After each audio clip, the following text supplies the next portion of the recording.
The Tampa Bay Rays will play in Tampa next season. The team will move to Steinbrenner Field while St. Pete city leaders discuss the future of Tropicana Field. The Rays announced today that they will use the New York Yankees spring training facility across from Ray J. Yeah, all of this news coming 2 days after a damage assessment shows $55 million is needed to fix the Trop. The stadium's roof was shredded, as you'll remember, after Hurricane Milton, and repairs now expected to take 14 months. That decision for the next year has already been made. And we do have live team coverage tonight from Steinbrenner and Tropicana Fields. The Rays say they'll play on the other side of the bay for the foreseeable future. And this could impact the new stadium deal. Right now, though, Sports Director Evan Klosky explaining the reason for this move. Evan.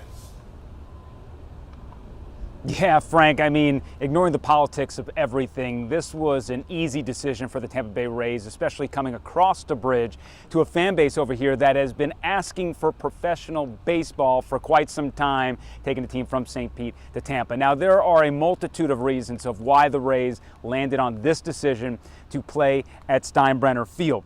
In terms of spring training facilities, this is the closest ballpark to major league standards. Renovations were already underway to improve its clubhouse and playing facilities, from locker room space to lighting to training and rehabilitation areas. There are a laundry list of items that have to reach a certain threshold, and Steinbrenner Field is pretty close to those capabilities right now. Also, when it comes to baseball facilities in Florida, especially in our area, Steinbrenner Field holds the most amount of fans at approximately 11,000. The Rays average north of 16,000 fans last season, and those weekend games usually get up north of 20.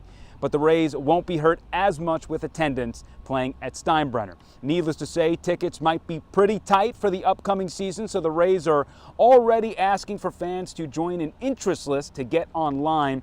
This is a unique set of circumstances, so be part of history, especially in those April and May games, right? That's when the fun will be concerned. And the number one thing I hear about are what about the rainouts? You got to remember, the Tampa Tarpons play here year-round in the summer. Rainouts are not typically the issue. They do happen.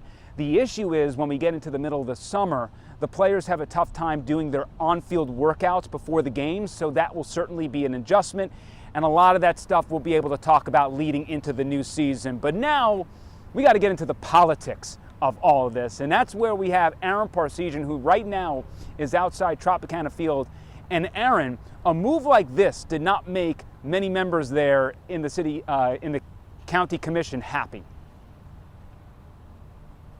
Yeah, and it's safe to say this has complicated things for the Rays over the past few weeks or so. Now, St. Pete Mayor Ken Welch says the city is going to take the necessary steps to repair the Trop and hopefully have baseball being played here again in 2026 and maybe a couple seasons after that. But at the same time, this is really going to complicate a major decision ahead for the county commission when it comes to that deal for a massive redevelopment of this area and a new stadium for the Rays in 2028.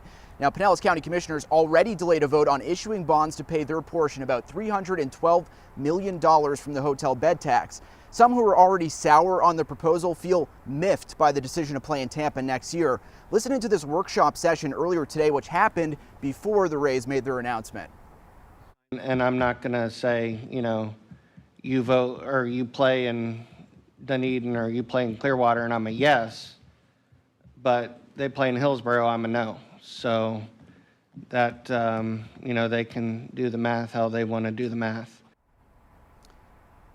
Yeah, so let's talk math. Over the summer, Pinellas commissioners voted 5-2 to move forward with the deal, Latvala being one of those against. Now, when they revisit the bonds at their meeting next week, 2 of those original yes votes won't be there, replaced by 2 new commissioners after the election who are already expressing doubts about the deal and if it's worth the public cost. Now, they could vote on those bonds as soon as next week, but based on the conversations that were happening today, it's clear that they're probably prepped to delay that once again, which they are free to do until March, which until that point, the deal's not really in jeopardy, but there is a deadline in March that they're going to be working towards if they continue delaying these votes. We're live in St. Petersburg. Aaron Parsegian, 10 Tampa Bay.